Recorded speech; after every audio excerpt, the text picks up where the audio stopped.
From Muse to monster, when a Jezebel masquerades as divine feminine. The arrival in disguise, she came cloaked in crystals, affirmations, and the language of the divine feminine.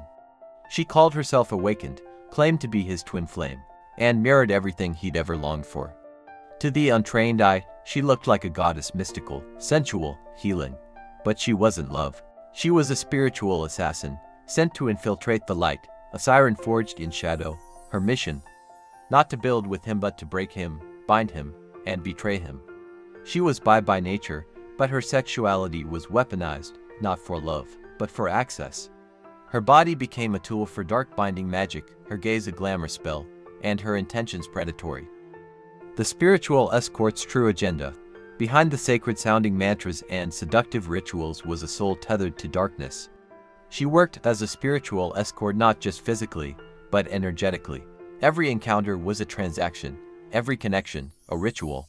She wasn't sent to be his muse, she was sent to extract his light, his favor, his destiny. And when she saw how divinely protected and chosen he was, she decided she didn't just want him, she wanted to be him. What followed was not a relationship, it was a spiritual heist. The destiny swap attempt. She wasn't alone in this mission. Operating behind her was a younger, highly sexualized, demonic male partner, puppet master skilled in tantric black magic.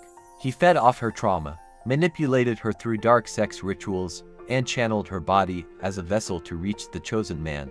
Together, they conspired to swap fates, to download her karmic load onto him while transferring his blessings to her lineage. She used trauma bonding, intense sex, emotional highs, and betrayals to create soul confusion. It wasn't love, it was ritual warfare.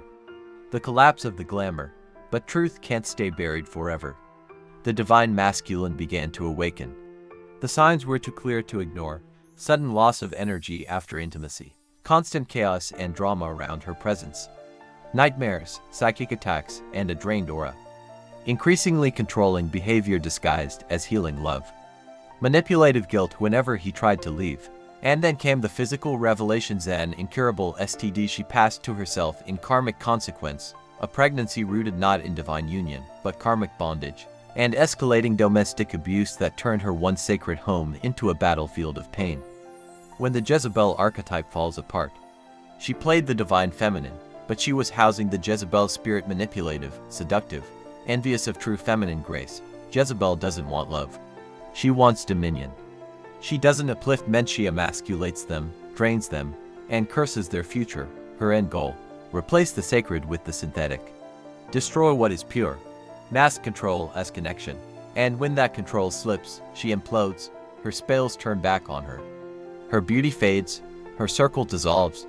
The goddess is revealed as a haunted girl running from her own shadow. Lessons from the fire. The divine masculine didn't just survive, he resurrected. Every betrayal became armor. Every lie revealed his truth. The pain wasn't in vain, it was an initiation, a remembering, a reclaiming of power. Here are the spiritual lessons hidden in the ashes. Not all spiritual women are divine. Some are glamoured traps. Discernment is the true third eye. Feel energy, not words. Trauma bonding isn't love, it's bondage. Energy hygiene must come before intimacy. You don't save Jezebel. You expose her, then walk away. Divine justice is inevitable. She wanted to steal a legacy, but ended up drowning in her own karmic chaos. He wanted love, but received a battlefield. Now, he walks wiser, protected, and untouchable.